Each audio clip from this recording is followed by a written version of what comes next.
Never ready, light it up. Let it breathe, let it show. Art is never really ready if you never let it go. Christian naivety to bring new stars in view. The names you don't know yet, but soon enough you will. It's the Never Ready Podcast.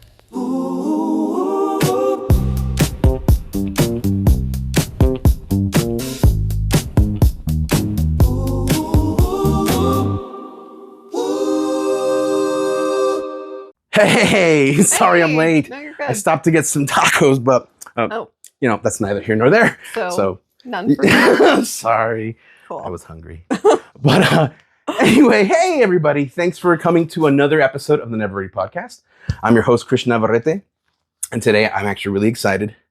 We've got number 13, your 13th episode. Oh. And so for that, which some people might think is unlucky, I don't believe so. Okay, good. We have with us today, mother, improviser, comedian, social media coordinator, and photographer, and apparently someone who thought having one career was way too easy. Anitra, Cotrell, thanks for coming to the show. Yeah, of course. I appreciate you coming today. I've talked with you for many, many weeks to see about getting you here. Yeah. I thought you were going to beat out Ginger, so you would have been our first improviser. Rude. I know. Freaking Ginger. But I think it was just a little easier to get in touch with her in that day that we got together. So, but I mean, she's super busy, so that's I know weird. that is weird. That is really. I thought the same thing too. I'm like, how did this happen over this? But regardless, I'm happy you're here, and I wish this hair would get in my face. Hold on, there we go. But let's start with some basics because, as usual, I don't know you very well, and I'd love to get to know you a little more in depth, like get to know your background, see what's going on. So let's start with the basics. So where are you from? I am from South Carolina. Wow. Born and raised. Wow. Okay. Yeah. And how long did you live in South Carolina? Until I graduated high school. So Really? I was still 17, almost 18 when I graduated. So I lived there my whole life in a small little town. What is that town's name? Walterboro. Walterboro. Yeah, that's really wow. Yeah. It sounds like an old South Carolina town. Yeah. Tiny little place. Okay. What was it like growing up in Walterboro?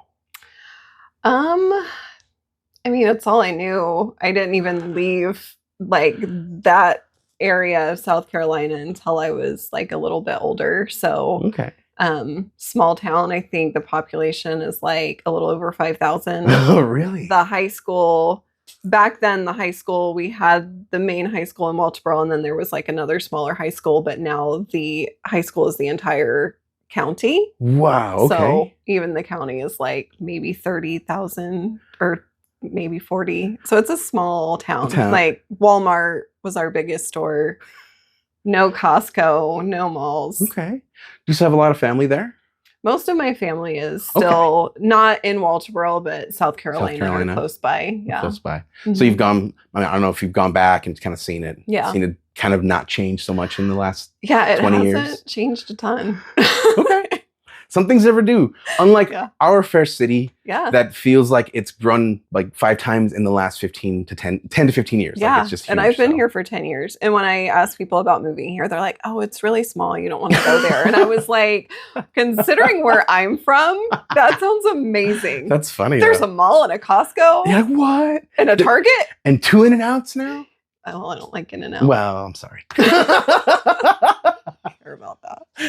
I know you don't. I'm just like thinking as far as like how many people are here and how big it is. It's like, and we have 2 Costcos. And 2 Costcos. 2. Yeah, and both In-N-Outs are next to the Costcos. Like they're cousins or something. That's true. They have a lovely relationship apparently. So what eventually brought you to Southern Utah? After high school, literally the day after I graduated, moved up to Virginia, lived in Virginia for 15-ish years, like outside of DC. Okay. And got married there. Okay. We kept trying to move closer to my family in South Carolina. That wouldn't work out. And I always joked that I would never live in Utah, but if I did, I would live in St. George. Okay. I had never been here. What did you hear about St. George? It was literally just people talking about how pretty it was and stuff. Okay. And so since we couldn't get closer to my family, we moved up to northern Utah to be closer to his family and came to St. George. And I was like, this is way better than northern Utah. Okay. And Yeah, so I can see that. By some miracle, like a position opened up, and another miracle, they were like willing to transfer us down here, even though they just transferred us from Virginia to northern Utah. Okay. And so that's So how it happened. What happened? Okay. Yeah. That's crazy. Okay. It is crazy. So it just so you said it out loud one day and it actually happened eventually. I know. I manifested it. That is really crazy. Tell me a little bit of your time in Virginia. Like, what did you do there? Like, what were you doing for work? Yeah. So when I first moved there, I was 17, so I couldn't even find like an office job. Okay. Because everyone was like, you have to be 18. So I okay. eventually, once I turned 18, a few months later, got a job as a receptionist for a consulting company that did designs for the Metro.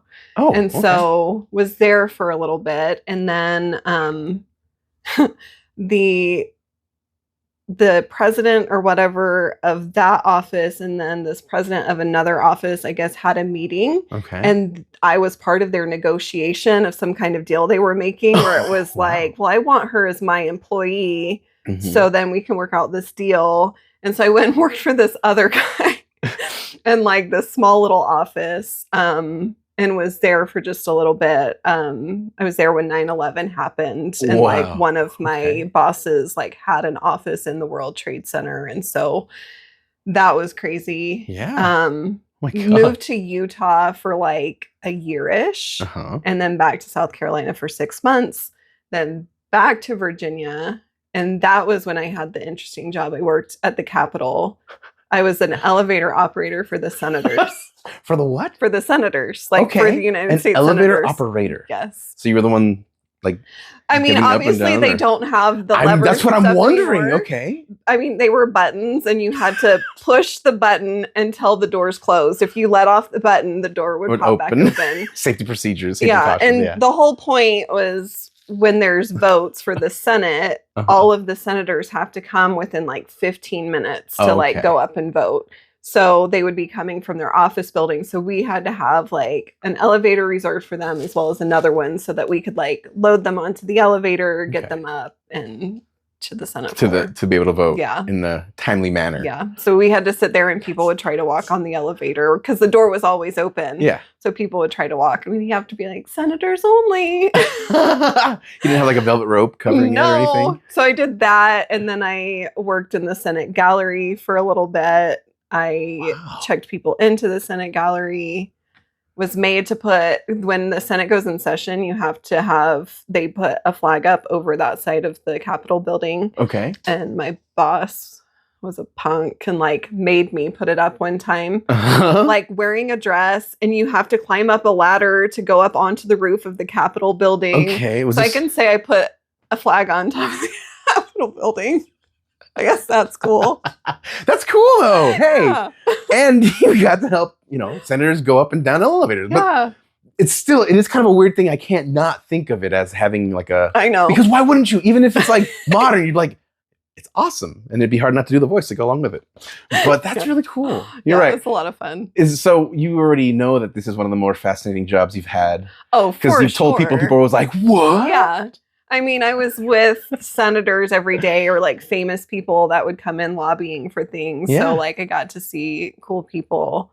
Yeah. I can be like, I rode in an elevator with Hillary Clinton and Barack Obama and Biden and stuff like that. Did you at least have them hear them talk or chat or anything? Or? Oh, for sure. Okay, cool. I wish I had kept better records of the things I had said or they had said. Like had written them down later, like in a diary or something? Because the only things that I really remember is one time there was a vote and the vote was almost over and Biden comes running down the hall and his hair is wet, but really slicked back. And he was gets on the elevator and he was like, I was on the treadmill watching American Idol, almost missed the vote. And I'm like, Yeah. That's fantastic. Yeah. Or that's like really funny. John McCain would call me a little brat all the time, which like I know people now would be like, that's so, whatever. Sexist or whatever. But, like, yeah. But this is really bad. I'm from the South. Like, that's how people talk to you. So being called a little brat, I was like, oh, he likes me. Hey, it's however you take it, interpret it, That's all that should matter. That's really good. That's really funny. Oh my God. Yeah. That is awesome. And I shouldn't say this, but my dad was the most Republican ever. Really? And we had a surprise birthday. His birthday was the day after Christmas. Okay. And so he hated it because like no one cares, right? Yeah. So we would throw surprise half birthdays for him. Okay. And one time I got him Hillary Clinton's book and had her sign it. What did he do? He was like, this is not real. And I was like, oh, it's very real. And he laughed so hard because it was like, I don't know, 2 burly thanks for all of your support or something. Oh my gosh. That's so funny. Did you tell him that he was like overly Republic at the beginning or? Okay. Just out of curiosity. No, I was like, hey, funny. can you sign this for my dad? Oh, of course. Thank you. Oh my gosh. Or like Senator Kennedy introduced me to Ben Affleck. Oh, that's cool. And then he's like, you owe me for that. And I'm like, you're like, I didn't even ask you, but okay. Yeah. You're like, I'd rather not. Yeah. Can you unmeet him now? So that's why I've been dabbling in stand-up comedy. And one of my jokes is my greatest regret in life is that I never had an illegitimate child with a senator. Oh, God. What a regret. My life would be so different right now. Yeah? You think? Do you think it'd be easier? I think I would be getting a lot of hush money. Is that really bad? You're like, a lot of hush money. You're like, I like to talk. And then when it comes out, all of the book deals. Uh-huh. After the fact? Yeah. You're like, I got paid off. I wrote a book. Yeah. I wonder if you could like ghostwrite that under a different name and not get sued later or something. Like some names were slightly changed. Yeah. That'd be funny. In researching you, I ran into a post where I feel as though you were sort of being like where you maybe when people find out that you are an improv, they are sort of like, what? Yeah. You? Improv? Huh? And first of all, I'm one of these people that like that would blow my mind to somebody reacting that way about finding out something like that. Like, yeah. I'd be like, why are you so surprised? And like, I'd basically be like, that's the rudest damn thing I've ever heard, but whatever. But I imagine that you just take it as it is because it sounds like you've heard this quite a bit. Yeah. And that's actually one of the sort of kind of exciting things I had going in my head having you here is you had that post and I'm wondering like, so why do you think people just don't think that you're funny or because just looking through your posts, you are funny. Oh, thanks. Like I'm looking at things and your little comments and like just messages here and there, like they're really funny and they seem so full of irony, like instant irony. Where I'm just like, huh, that was funny. That's funny. And then I saw that post. I'm like, I guess people don't ever look at you up on Facebook or anything, or because you're really funny. I think a lot of people that meet me at this phase of life or the last 10, 15, whatever years, where they haven't known me. I'm one of those people that when I'm first getting to know people, I'm a little more reserved. Like I'm a very observant person. Yeah. And so I'm reserved and I'm kind of like feeling things out or whatever. I'm not like this super high energy like character right off the bat. Right. And so I think especially with like dating right now and like meeting new people and I'm like, just trying to fill it out and see and stuff. And I think a lot of people are like, you really? Well, no, that's what I gathered from that. Yeah, but and so I think it just once people actually know me and they're like in with me, right? They see that other side. Yeah.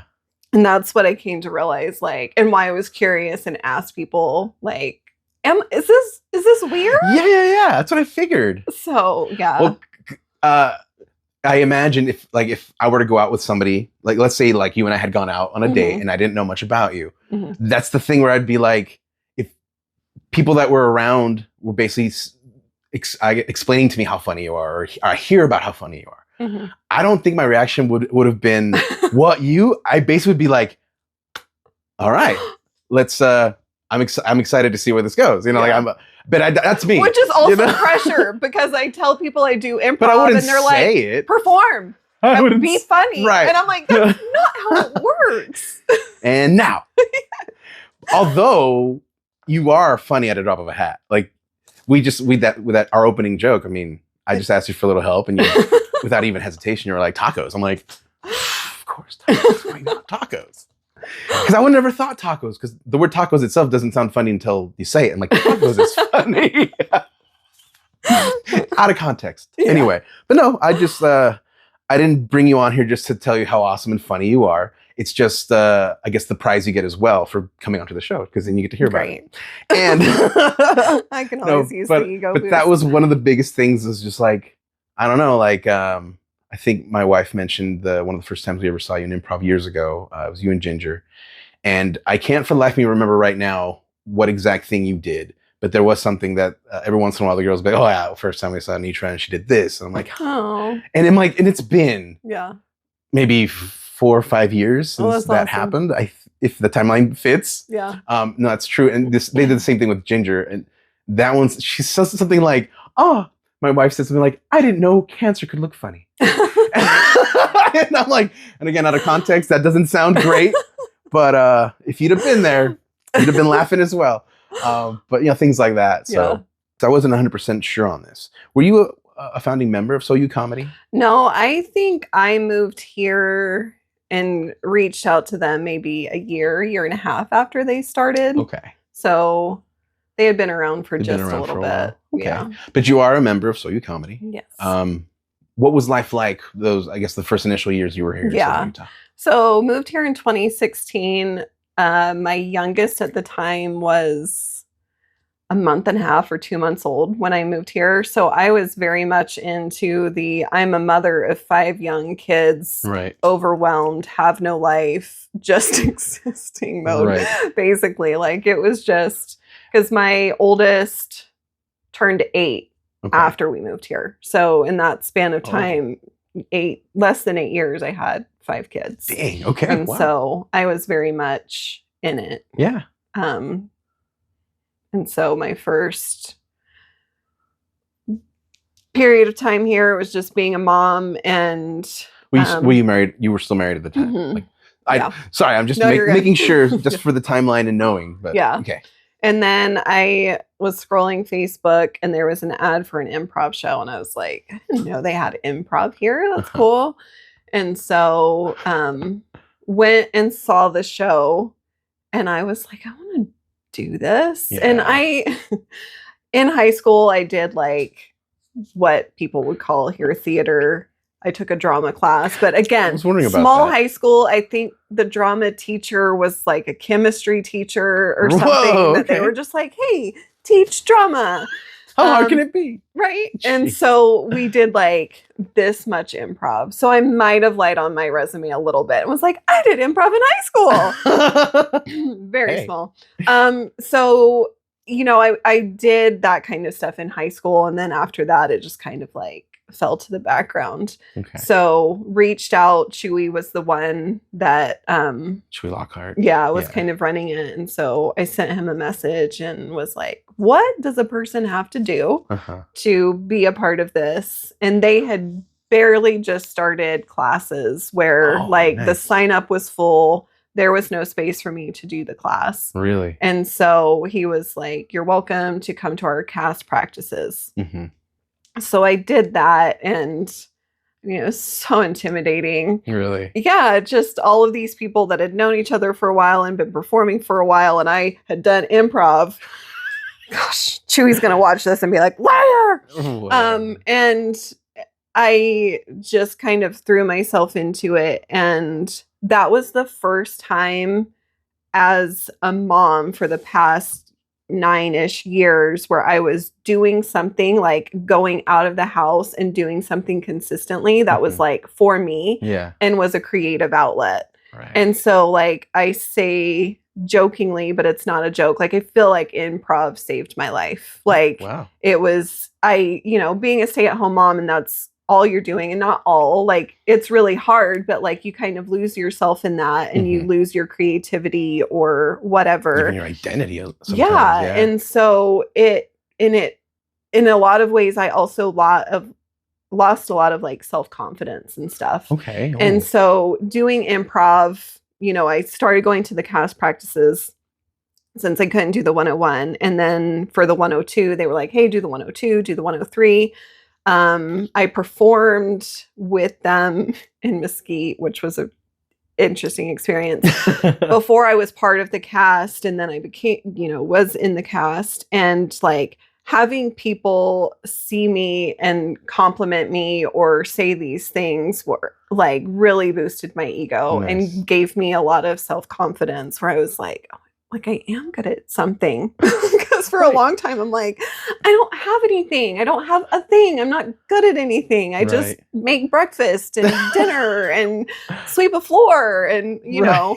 And so it just like boosted my confidence. And then along with that, like made friends that are like the closest friends that I have at this point. So that's why I'm like, there's these two things where it like kind of saved me. Right. And then when I hear like you saying, oh, when we saw you 4 or 5 years ago, or sometimes I'll show up to a show just as a spectator, and we'll see people that are like, oh, you're not performing tonight. And I'm like, I don't know who you are, but like, it means so much to me that people see me and are like, oh, you're not performing. Because I'm like, they enjoy it. And that like, and they enjoy me. Right. And that means a ton. Or like just running into people around St. George. They're like, hey, aren't you part of that improv group? And I'm like, people recognize me? Like, that's wild. Huge. Yeah.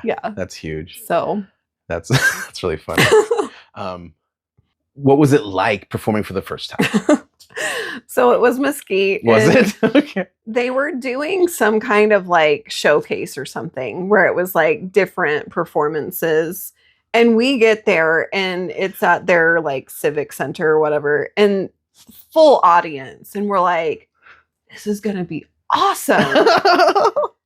But the problem was they had all of these little kids dance groups, and they had them go first. And then everyone grabbed their kid and left. So we walk out onto stage, and there's maybe, and like all of these seats, and there's maybe like 15 people.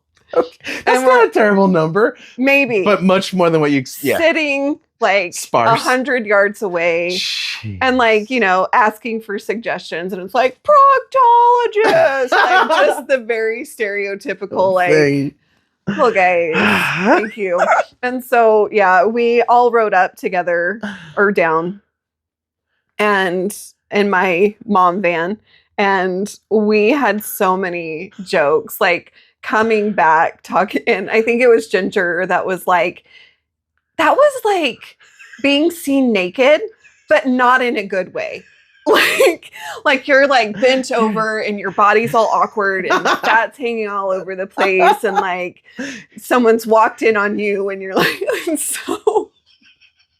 That's a great way. So we still will bring up Mesquite and be like, funny. But not the good kind of naked. Not the good kind of naked. Because it was, and I mean, I guess if you're going to start doing improv shows, like no better way to start than like this really awkward experience where it's like, it can only go up, right? Like nothing will be as awkward and bad as that first show. So, nowhere to go but up. Right. What a great start to a show. Yeah. And I can think of any bad show I've had and be like, wasn't as bad. Like, was not Mesquite. What is it? Mesquite, not the good kind of naked. That almost sounds like, what you try to sell them on as their like touristy thing. Yeah. That's funny. That's great. Oh my gosh. Yeah. I mean, not great in that like, obviously we all want it to be like, oh my God, like that was the greatest show. Everyone clapped, everyone laughed. And it's so... Yeah, that's like almost the opposite of that. Man, I don't know. That's something in my head where I'm like, I can't tell if that's a good thing or a bad thing. I really. It was a really fun memory. Yeah, Like that's so great. Can't be mad about it. Hey guys, this is Christian Navarrete from the Never Ready Podcast. I wanted to take a quick moment today to tell you about my family's restaurant, Ernesto's Mexican Restaurant. That's right, located here at 929 West Sunset Boulevard, Suite 18 at the Phoenix Plaza in Little St. George. We've been serving the St. George community for over 30 years with some of the freshest ingredients my mother, Sylvia, personally selects herself to make sure that the food is made with lots of love and tons of care. Yep, we've been here for quite a long time, but if you're really, really lucky, you'll be served by my amazing cousin, Angie. Angie, let them know what days are we open? So we're open Monday through Saturday from 11 a.m. to 8:30 p.m. We've got lunch specials running every Monday through Friday, plus a full bar ready for whatever you're sipping on. Can't stay? Grab it to go or order directly on DoorDash. Need a suggestion? Well, my friend Natalie swears by the steak nacho fries. What a time to be alive. So if you're in the area and craving some amazing Mexican food, come try us out. We'd love to see you. Ernesto's Mexican Restaurant, located at 929 West Sunset Boulevard, Suite number 18 in St. George, Utah. You can call us directly at 435-674-2767. It looks like you've been getting into stand-up. Yeah, I've been dabbling. I always judge stand-up comedians compared to improvisers because I'm like, they plan all of their stuff. They write it all down. And they rehearse it and they say the same jokes over and over again. But it's hard. Yeah. And so I'm definitely not confident in it. Okay. Like I haven't reached that point yet. Like they do an open mic night at Station 2 every Tuesday night. Okay. And so one of the guys that's been in the stand-up scene for a little bit does Rhett improv Sullivan? now. Yeah, Rhett Rhett. Sullivan, yeah. And so he was taking the 101 class that Jay and I were teaching. It's Jay Wilson? Mhm. Yeah. And it kind of overlapped with the open mic night a little bit. And Okay. so we would end our improv class with our students, and then a lot of us would go to open mic night. Right. And I had thought about doing stand-up before, but I was like, I don't know if I've got it. I did go to one of those, and Mhm. when you were initially, I still thinking about it, I don't think you'd gone up yet. I went with Austin. Oh yeah. And I'm talking like 5 months ago. It's been a while. Yeah.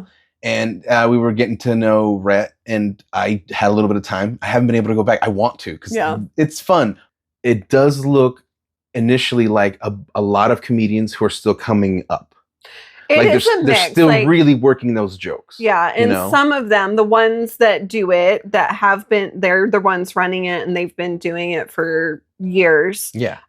It's their way of like trying new material, Right. So No, that it's- when they do go on stage in front of a large audience, Mhm. they're like, "This is what works." Yeah. And there's a lot of like doing a joke and being like, "Gonna scratch that from the list." Yeah. And I don't think I ever would have done it Right. if it weren't for how supportive Yes. they are. So- Because Mhm. and honest feedback, and I did it once and got some feedback of like, hey, this would be a good angle or whatever. Right. But it's hard. It's so hard. I did one set that went like really well. And I was Okay. like, okay, yeah, I can do this. Right.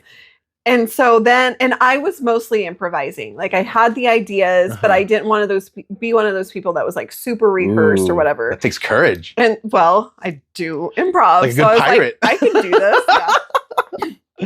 And so then the next one I did after that, I was like, okay, if I'm going to do this, I should probably like prepare more. Mhm. And I had it like more laid out, and not that everything was written out, but much more prepared than I was the time before. Right. Totally bombed. Right. And I was like, I don't want to do this. Oh. This is hard. But I gave myself some time and everything and went back up there again, and it went pretty well. Really I wouldn't well. say really well, but Right. pretty well. But And so- you felt that you did well. Yes. That's the important thing. Yeah. Yeah. And I mean, we're in a business where like laughter feeds your ego, right? So Yeah. like people were laughing and I'm like, yes, like I could do this. Absorb. Yeah.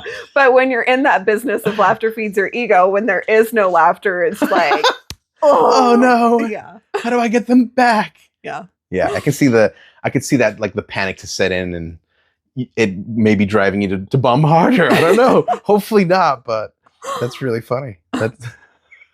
I'd love to go see you. I guess it was so early on. I think you were still considering it, but you're doing really well. Are you enjoying it enough where you're like, I want to keep going? Yeah. The open mic is hard because sometimes people are working out their material, and so they're kind of doing some of the same things every week. And so it's like, it's really funny, but when you've heard it 4 times, you might not be laughing as much. Right. And so laughter feeds my ego. I'm like, well, I don't want to get up there and keep doing the same ones, because when they're not laughing, I'm going to think I'm doing it wrong, even though it's maybe just because they've heard it before. Right. And so I'll go and they'll be like, come on, are you going to get up? And I was like, I need some new stuff before I can get up again. Oh, you're right. And then there's Priscilla. So Priscilla took our Improv 101 class, and she also does stand up. And Priscilla is in her late 70s or early 80s. A little mature. Yeah. Yes. And I love her. Like, I love her comedy. I love her stand up. And she has also been super encouraging. Yeah. Where one of the first times I got up, where I wasn't even planning on getting up, everyone's just like, just do it, just get up. And like, they'd already started and I hadn't signed up, and just come on, just do it. Right. And so I got up and I sat back, because I was already sitting beside her, and I sat back down, and she was like, you have got to keep doing this. You are so good. Nice. And I was like, thank you. That's and so anytime I see her, she's just super encouraging. And she's like, we need more women in comedy. Like, we don't have enough. It's her and like a couple of other older women for the most part. And so it's just been really nice to also have that encouragement from someone that's been doing it a while. And every time she's there at open mic night, she's like, okay, you getting up, right? Yeah. That's awesome. So, yeah. That's really cool. And you try to go like what, every Tuesday or every other Tuesday, or I try to, as long as I don't have anything going on, I try to go. I feel like it's improv and stand up is the same thing. I feel like you learn so much by watching other people do it and learning like what works or what lands well or whatever. Right. And so even if I'm not performing, I like to go to support them, but also just to like see how people do it and learn from them. So there's a little bit of this feeling of, can I absorb the funny? Yeah. Even though that's not true, but you still get inspired by, because I don't know, you just get inspired by it. So with that in mind, because you were mentioning, if you have the time, are you currently working with Stephen Wade as their social media coordinator? Is that what you're currently doing? Yeah, I work for Stephen Wade doing social media for 2 of their dealerships. Okay. And I've been doing that for over 3 years. Over 3 years. Mm-hmm. How did you get into that, actually, is what I was wondering. I started doing social media when I first moved to St. George as a thing for me to do as a stay-at-home mom who didn't have much else going on. And I'm sorry, St. George, but when I moved here and I was looking for restaurants to go to, and I would read reviews, I would go to the places and I would be like, why is everyone like, this is the best place ever? Because Shoney's is the best place ever. Cafe Rio. And so I was, I grew up in South Carolina, lived in Virginia, like have had more food variety maybe than some people here. Sure. And so I started an Instagram account where I would just honestly review the restaurants that I was going to. Oh, cool. And it grew for a little bit, but that's where I started and got experience doing social media. Okay. So then I ended up getting a job for a marketing company back east. So it was, just all online doing social media. Wow. And then the Stephen Wade job opened up, and no one else showed up for their interviews. Hey, you showed up. I'm not even kidding. I showed up in their other interviews that they had scheduled, which I think was mostly college students. It was like raining or something. And so no one else showed up.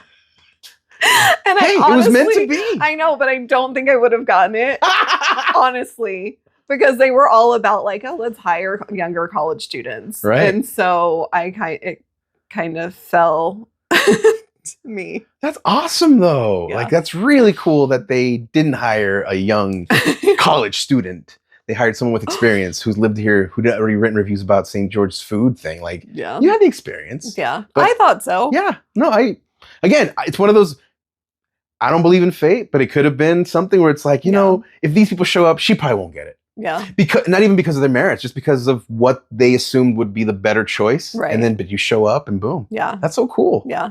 And I feel like I was, not what they were looking for, but I came in and they were like, oh, this person's reliable. And then I had an idea for a commercial one time. Okay. And so I told the marketing director and he was like, okay, do it. And I was like, okay. He was overly excited about it. But fine. Give it a shot. Like I read and I wrote a script for it and he was just like, yeah, just make it. Cool. And so yeah, it was kind of fun to push myself a little bit further. Right. So. And that worked out. Yeah, I made, I think, 3 commercials for them when I was kind of newer. At the time. And I'm like, me 10 years ago would have never thought oh, you're going to be working at this place and you're going to be making these car dealership commercials. No, that's really cool. Yeah, it was fun. I was actually talking to a buddy about people in the industry they work in, and then when you come in as someone who's going to do something creative that way. I don't know if you feel this way, but you said, you wrote the script, and I don't know if you had an expectation, but whenever I write a script to show to someone, the only expectation is simply the interest, and then just kind of oh, this is cool. How can I help? Is usually where I'm like, oh, okay, I got them. But a lot of the time in business, it feels like they're like, cool, make it. And I question that, and my buddy's like, well, it's because as a person who's creative, your mind is in it, and how I'm going to make this happen. Yeah. They're not in that mindset, and they're just like, listen, I got to sell this, I got to sell that, I got to take care of these people. Do it. I don't. As long as it looks good, do it. Yeah. Because they're not the ones going to actually be able to I guess figure out how to make that thing that you have written. And I always mistook that as disinterested, but it's no. They're just no, you do it because you can do this. Yeah. I don't want to do this. Yeah. My very first meeting that I went to, the marketing director was talking about something specific and was like, I need ideas. I'm not a creative person. Yeah, there it is. Yeah, and I was it's true. you're the marketing. Well, okay. But he's the numbers guy, right? He's the one who does that stuff, and he needs the other creative people to make the other parts of it. Yeah. And I in my head, because I don't know if you're on that same oh, I can imagine this happening. My imagination makes this happen, and I just feel that disconnect because I'm like, well, why didn't you do it? Yeah. I don't know how to do that. I'm like, how the hell? You got a camera, you edit things. And they're just I have no idea how to even start that. I'm like, yeah, I've got a little, It took me a long time to realize not everyone's brains work the same way. Precisely. And I'm always thinking and coming up with ideas of oh, this could work as a short film, or this could work as this thing, or whatever. Or I can write this because I enjoy writing as well. And it wasn't until my youngest was in elementary school and had to write something. Yeah. And he was struggling so much. Really? And I was like, do you have these thoughts in your head? And he's like, yeah. And I was like, you just put them down on paper. Right. And it's such a foreign thing to some them. people. And I'm like, oh, Oh. which is so dumb. Of course, Right. everyone thinks differently and has different strengths or whatever. Yes. But I'm like, just assume that everyone's brain works the way mine does. Exactly. Yeah, no. And much more when it's one of your children, there's just almost but if I've got that, why don't you? Oh, that's right. Because we're not exactly the same. And that's such a hard thing, but it's a really great realization to also have. Yeah. But then you find your strengths in it. Then you realize I have the strength that you don't have. Yeah. But I wonder what And that is one of those things where I feel like I was in my 30s before I realized oh, there are things that I'm good at and I do have strengths. Yeah. And realizing who I am. Yeah. Because before I'm just I don't know, just floating along. I'm sure you won't know what you think. I'm just a mother of 5. And speaking of which, it's hard not to talk about all the amazing things, and then on top of that, not talk about your amazing children. So you're a mother of 5, and how old is your oldest? My oldest is 17. He'll be 18 in September. And your youngest Is 10. is 10 now. Mm-hmm. There's always the question of how do you do it, and it always sounds like, well, you have to. Yeah. But regardless of how obvious the answer might be, I always am interested in maybe there's something different. Like, how do you manage to like have your life, get your children where they need to be, and give them what at least what they need, and then still be able to fulfill yourself creatively? Get divorced. Okay. That sounds so awful. No, I know. But if I'm being completely honest, I think if I was married and had my kids full time, it would make that part so much harder. Right. And not that I'm glad I'm divorced, and not that I'm glad that my kids, have to go from house to house, because I'm not at all. Right. But it does give me time to explore or do those things more that I don't know that I would be able to do otherwise. Yeah. And so when I know every Monday and Tuesday that my kids are going to be gone, I know, okay, great. Monday night I have improv practice, and Tuesday night is open mic night, and every other weekend. Okay, so I know that this thing's going on or whatever, so that I can have that time. The ability to do that. Yeah. Have the time to do it. Yeah. Yeah. I guess there is that plus side of being able to compartmentalize lives. Right. Yeah. And when my kids are with me, it's like, okay, there's all these things they're doing. Get them here, get them there, do whatever. And it's a lot. Yeah. So sometimes I really do look forward to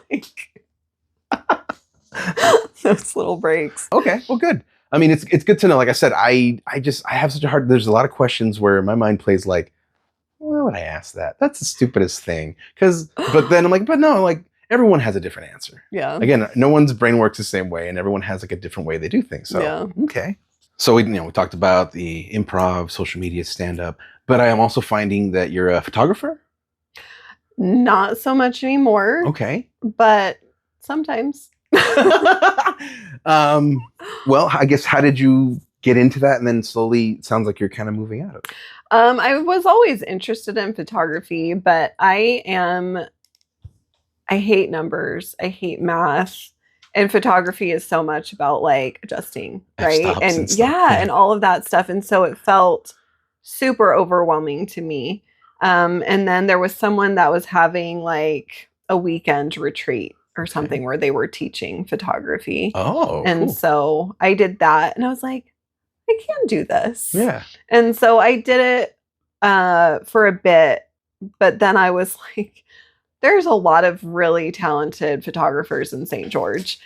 I don't have the energy to push and market myself to get to where these people are that have been here their whole lives, right? Yeah. Or for a really long time and have built up this business. And so I'm like, if my friends want to do it or whatever. And I used to go, when I lived in Virginia, I had a friend, and we would go to just small towns around Virginia and do like other photography. Okay.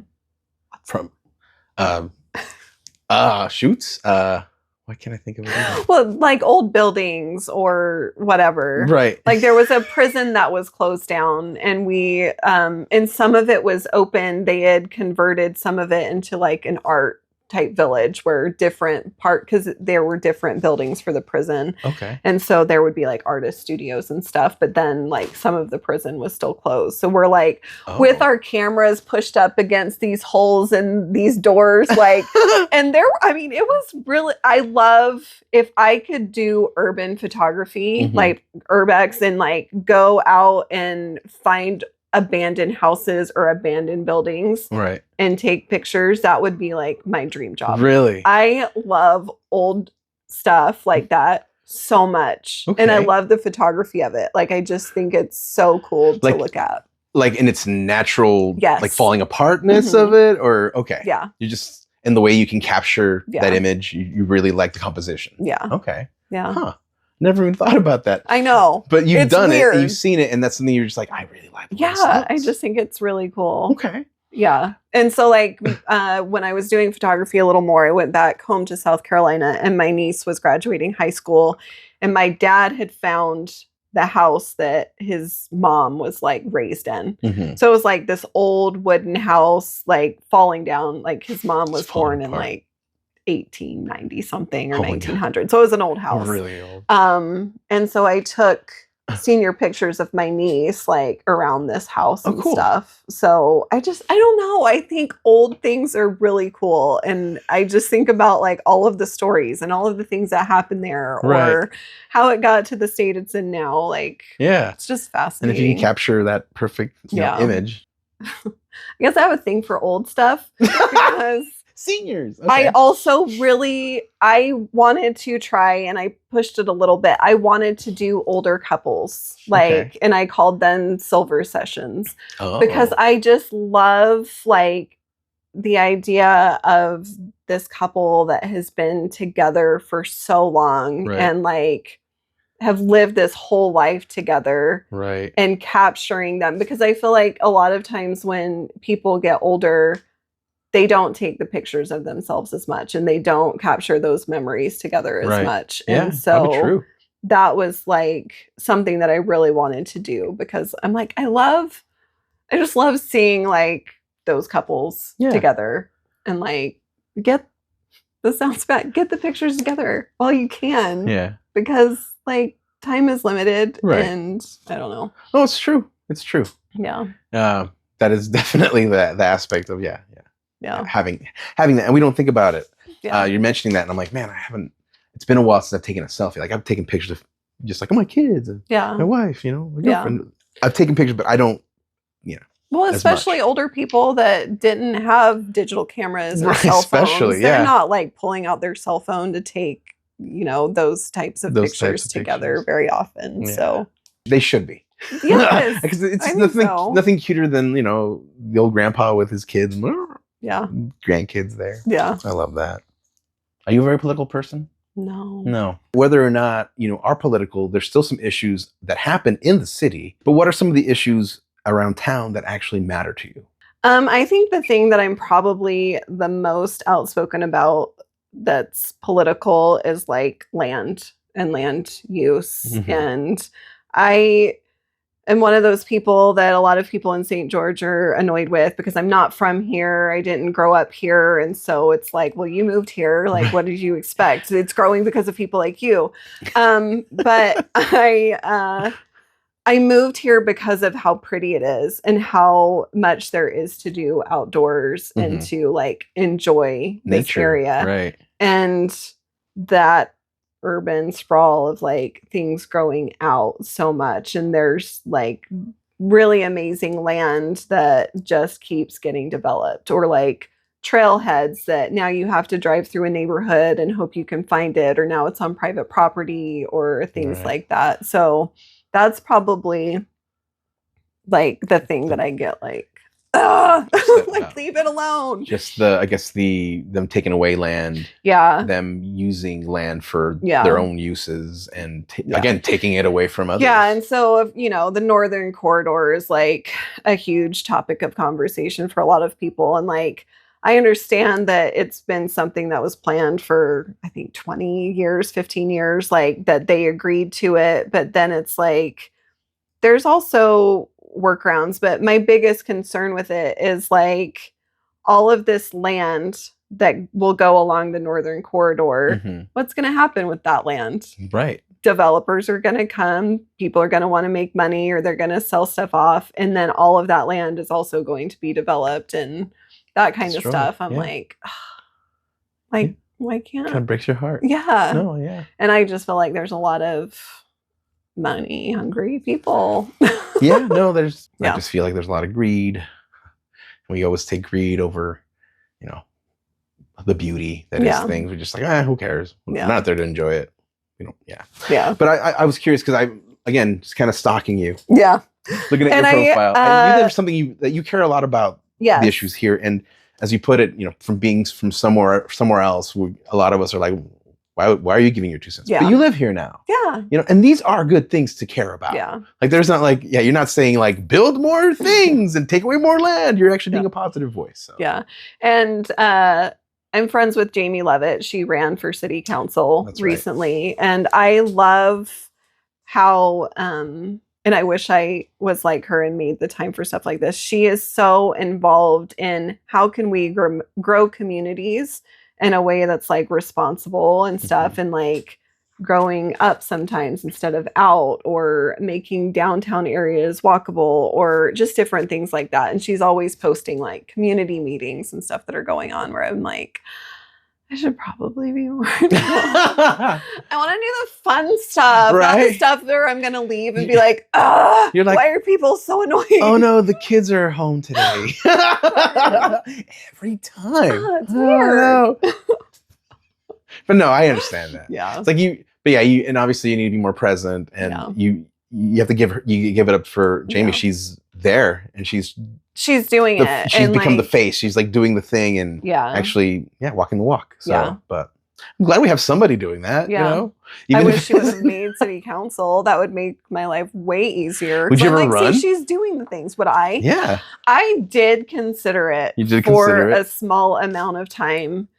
And then I was like, that's a lot of, like, when you're the incumbent, you're kind of in, right? Like, and again, I'm not from here.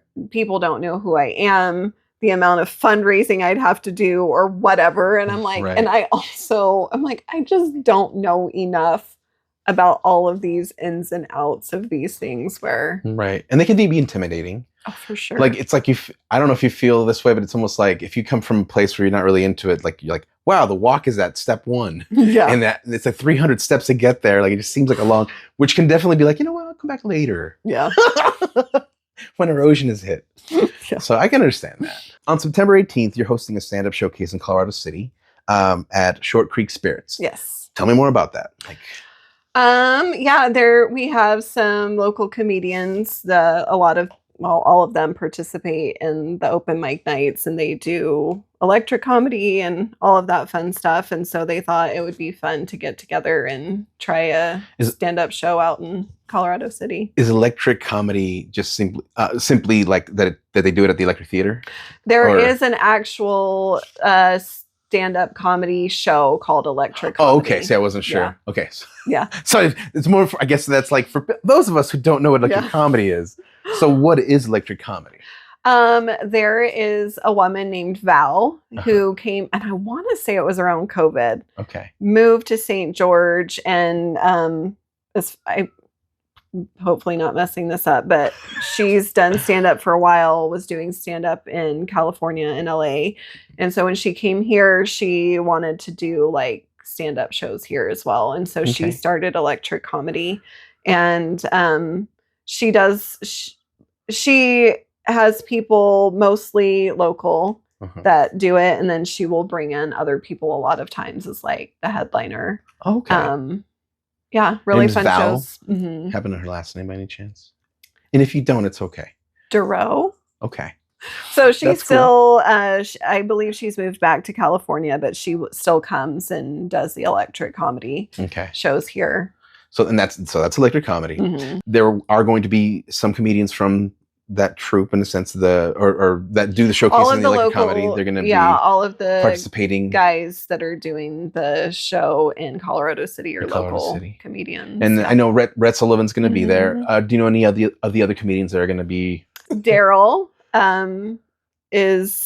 he's the one who actually asked me to host, and I was like, "Oh, are you sure?" I was wondering. Yeah, so you are hosting this. Yeah, I didn't make that a point. So you are hosting it. Mm-hmm. So will you be doing any performing while hosting? Or I might tell like a joke or two. Okay. I'll have to talk to them and see about that. That's really cool. So yeah, there's Daryl, Creed, Rose, who I have known since he was in high school and was taking improv class with me. Guy's hilarious. He is. Wow. He's young. He's my favorite. He's really and I funny. shouldn't say this, but he is. I'm cutting this part out. So and no, it's fine. Everyone should know Creed Rose is my favorite. So many fights because of that. I don't care. Bring it. The nerve. But because I think it's partly because I have known him since he was like a junior, senior in high school. Yeah. And he's just always been this kind of awkward, quirky, but just so talented. Funny. And funny. And he did improv with us for a little bit, and I miss him all the time because he doesn't really, he's focused more on stand-up. Right. And he does come every once in a while. I've seen him a few times, but it's been a bit. And I mean, I think he's fantastic. He's funny. I don't follow a lot of comedians, but my favorite ever is Mitch Hedberg. Okay. And just those little like one-liner, super funny. And that's kind of what Creed reminds me of. Just this way of taking something that seems so simple and twisting it into a way that my brain doesn't work that way. I hope he's listening. His head's gonna. That's awesome. Wow. Yeah. What a compliment. That's really cool though. Yeah. And I feel the same. And I've seen him just at improv classes, I think 3 times, but he makes a huge impression. The guy is, yeah. And what blows me away is he's so young. It sounds like he's sort of been doing this for a very long time. Yeah. So he's a fun guy. Yeah, he is a fun guy. We have talked about your stand-up, photography, so many different things, but acting. We haven't talked enough about your acting. And I am happy to report that you were in one of my films. Yes. That I keep forgetting for some odd reason, but also because you don't really have any lines. Yeah. So you played a mime. My favorite kind of role, honestly. I kind of, there's a weird thing where I was like, I want to bring somebody new into like the group of acting that I kind of, because I have a lot of people that I just love like I would say reusing, which sounds weird, but I just love using them because they're amazing and we've become really good friends. Right. And I was thinking with because you play opposite of Austin, you play his girlfriend, and he had been kind of complaining to me that he had a lot going on. He had pirate shows, he had the improv, and a couple of other things. And so he was like, hey, he made a joke. He was like, when you give me a part in your movie, will you make it like easy, like very little lines? And I went extreme and I was like, you know what? I'm gonna make you a freaking mime. And he actually was like, this is great. This is really great. Yeah. And it worked out really good because I got to see, I don't get to do this as a director. I love writing. I'm a writer-director. So most of the time I'm making the jokes with the stupid things that people say. Yeah. I got to experience you guys just be funny with your own natural facial like things that you did with each other. Yeah. And you guys had this really funny chemistry. Have you ever played a mime before? No, definitely not. But I have to say, I think you were one of the best people I could have thought of or who could have been there. Because I don't know if it was the improv or what, but you went for it. You did it. You didn't shy away. It was a great performance. It was funny. How did you feel about that? It was fun. I think, if I'm being honest. Oh, no. No, like this has been one of the good things about having kids. I joke around with my kids a lot and I will say something acting like I'm completely serious, but I'm like joking and they'll have to be like, Mom, are you and then another kid will be like, she's joking or whatever. But they are always like, you're such a good actress. And I don't feel like I am for the most part, right? But like they always tell me I'm such a good actress and how well I play things off and stuff like that and how animated I am because a lot of people don't think I do improv or don't think I'm very animated. And so like I think especially being a mime where I had makeup on and stuff where it's like you really are playing a different character. Yeah. It was a little easier to be like, this is my thing. Like I've been told I'm a good actress and I play off these things all the time and I have all of this makeup on. Yeah. And then Austin also is like hilarious and super into it and has all of his experiences. And then it was also great not having lines because I was also shooting my short film and I also am so nervous of forgetting lines. Like that's why I don't do like plays and stuff is because for some reason, memorizing lines at my age is like the most terrifying thing. No, So when I agree. was like, hey, do you need any help? And you said, yeah, do you want to be a Perfect mime? thing. I was like, Yes. I am so glad that I offered. And that was what the suggestion was. That's awesome. No, it was great. I guess it was perfect. Like I said, I thought it was a great intro to bring you into the group. I didn't want to give you too much pressure, you know. Well, I guess I don't know if you know this or remember this, but originally this whole movie that I did is in Spanish. Oh, yeah. So originally I was going to attempt to ask everyone to try to remember lines in Spanish. And then no, it was stupid. And then it was like 2 nights before I was like, I can't ask that of these people. It's a big script. But also like the fact that you did the voiceover, I feel like made it, right? Like it was just so dumb. Like, I don't know. It just That was added funny. something to It it was that great. made it even more ridiculous in Um, a funny way than it already was. Thank you. Like I again thought about doing, basically I just decided that I was going to voice over every single character with a different voice or as distinctly as I could using Spanish accents from different regions. And then I had Laura think, because I was originally going to do the women's voices too, but I felt like I don't want to insult anyone. Like obviously the joke was already going to be kind of insulting, but I didn't want to add that to and then I'm doing the girls' voice. So I asked Laura Schmidt to do the girls' voices, and she did great too. Yeah, she did. But you didn't have to get voiced over. No. You're the only one. I got to use my own voice. Oh my God. You're so awesome. You're really good. So thank you again for helping me. Yeah, it was And then fun. thank you for then turning around and asking me to help you with your short. I think it was Yeah. the same time, It was right? the same one. I think you Was your came and son's did mine movie? one day, and then the next day we did yours. So it That's was like right. back to back. Yeah, That's right. it was very It helpful. was really fun. And I get to, basically I was like, talking trash about you in your movie? Yeah, it was great. People are like, you don't have to act for this. I know. Whatever. Shut up. But it was funny. It was funny to just say the mean things in such a casual way. And it's just funny. Yeah. Like it just makes you, even though we have to act natural, my mouth is tingly the whole time. Just like, this is stupid. Like, oh, I'm so nervous to say this stupid thing. I don't want to be mean. It's fun. It was really fun to write a script where I'm like the bad guy. I don't know. It was very entertaining. That was for me. called Undocu? The Docu. The Docu. I was like, Docu- or was it document? Right. It was not, it was supposed to be documentary, but unfinished, right? Yeah. It was document. Yeah. That was funny. Yeah. That was good. Fun. That was a fun movie. I like that a lot. And your sound was really good in that one too.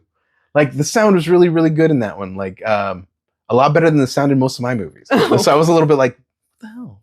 How Well, could you? Chris Caldwell.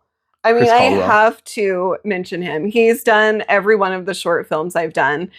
And he has the hardest job because he's doing lights, camera, sound, and editing. Yeah. And I'm like, I don't know why you keep saying yes to me, Right. because you really do have the most time consuming. That's awesome. I just write and then I stand there and I'm like, hey, do this thing differently.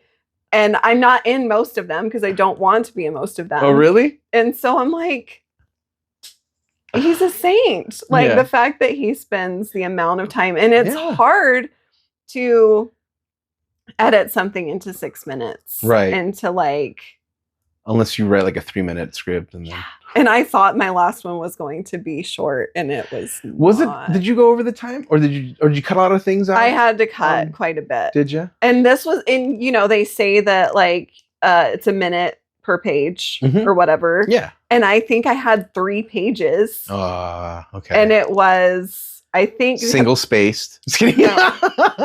but I think the first draft he sent me of him editing it down to what the script was, Uh-huh. I want to say it was 9 minutes. Whoa. Well, I guess because you had a script, but you also didn't have everyone's dialogue. Everyone's dialogue was improvised for the most part, wasn't it? You had beats that you wanted them to kind of hit on. No, that one I did actually script it. Did you have that one scripted? Yeah. Okay. The one I didn't script was the Christmas one, Okay. which Sorry. was also a nightmare. Okay. Then Don't okay. improvise No. Well, and I was trying to give you the leeway because anytime that we improvise, it's never going. Oh, no. Like, because we and like Greg and other people, we go on and on and on. It's like, oh wait, yeah, we were supposed to keep it like, yeah, you know. Yeah, no, my Christmas short, I just had the things I wanted them to hit, and I was like, no, they're so funny. I'm just gonna have them improvise it. I'm like, they were so great, but it was a nightmare to try to edit that down. Shorten it down, yeah. Because it was hilarious and there were so many good things, but it was probably like 12, 13 minutes. And that was already like cutting it down. And so trying to like whittle it to have that time. That again, that kind of, as someone who writes and directs and edits, that breaks my heart that we're like, you want people to see how great your people were. And it's like, I can't. Yeah, and they still saw it, like, because it was Greg, Ginger, and Trey. Yeah. And they were fantastic. Yeah. So it's fine. Well, I mean, so you got it edited down. Do you have a director's cut, maybe? Or have you thought of one? Or does Chris have the hard energy? The Christmas one, we did have a director's cut because there were some, they weren't that bad, but they're supposed to be family friendly, right? Right. And so there was a director's cut that was a little bit longer, that was a little more risque. Okay. And it wasn't awful, but there were just some really, really funny bits in there. Yeah. I bet. Sorry. So a couple things before we finish up today. You had mentioned the Improv Festival in Cedar City. Yes. At Off the Cuff, where they're hosting Red Rocks. Yes. Tell us a little bit about that. And they've been doing the Red Rocks Improv Festival for at least 15 years. Oh, wow. I'm probably getting it wrong. It's probably even longer. But they have their group up there, and every year they hold the Red Rocks Improv Festival, and they bring in improv groups from around the country. Okay. Like, everyone sends in their audition tapes and stuff. And so I'm in a long form improv group called the Mulligan Family Reunion. Okay. And so we will be performing there at the Red Rock. And it's so much fun. Like, if you like comedy and especially improv and long form improv, it's just something that's really cool to go watch and see. Like, there's so many different styles. It's really fun. That they can do, yeah. And they usually have a class on Saturday morning, so that's really cool too. Like every Saturday morning?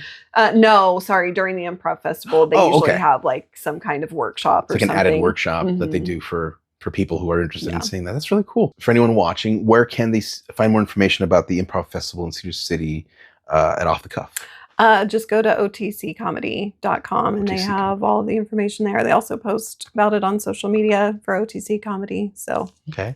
And then that's going to be happening the 17th of September to the 19th of September, which falls right on top of that Short Creek Spirits event in September 18th. So are you going to be trying to go to like? I will do the comedy show on the 18th and then the Improv Festival on the 19th. Okay. Yeah. Those are some really cool upcoming events you've got going there. Yeah. I'm hoping that I can show up to at least one of those. That'd be really fun. I want to talk to everybody and see if we can make that happen. It was in our contract. Yeah. It was. Dang it. I did sign. I was wondering when you were like, with blood. I was like, oh, why? I should have known. All right. Well, let's, I guess that's going to bring us down to the end today. Again, I had a really good time. Yeah, thank you. Just chatting with you. Thank you so much for coming and making the time. It's really good. It feels a really weird cup that I didn't know I ever wanted. Just being able to chat with people. So yeah. And I get to talk about myself. It's great. Oh my God. I'm like, people like to talk about themselves. That's weird. I never thought that was a thing. So, but again, today we have mother of five, improviser, comedian, social media coordinator, photographer. I already said stand-up comedian, didn't I? Well, regardless, so many things. Anitra Cotrell, thank you so much for coming today. I really appreciate your time. Hope you have a good day. And you guys don't forget to like and subscribe. And we'll see you guys next time. Thank you so much for watching. Take care. Never ready, light it up. Let it breathe, let it show. Art is never really ready if you never let it go. Christian, never a tear to bring new stars in view. The names you don't know yet, but soon enough you will. It's the Never Ready Podcast. The Never Ready Podcast, created, hosted, and edited by Christian Navarrete. Executive produced by Brian Navarrete and Heather Miller. Theme song developed by Michael Orge and Austin McDonald with lyrics by Christian Navarrete. Check us out on Spotify, Amazon Music, iHeartRadio, and YouTube. Copyright 2026.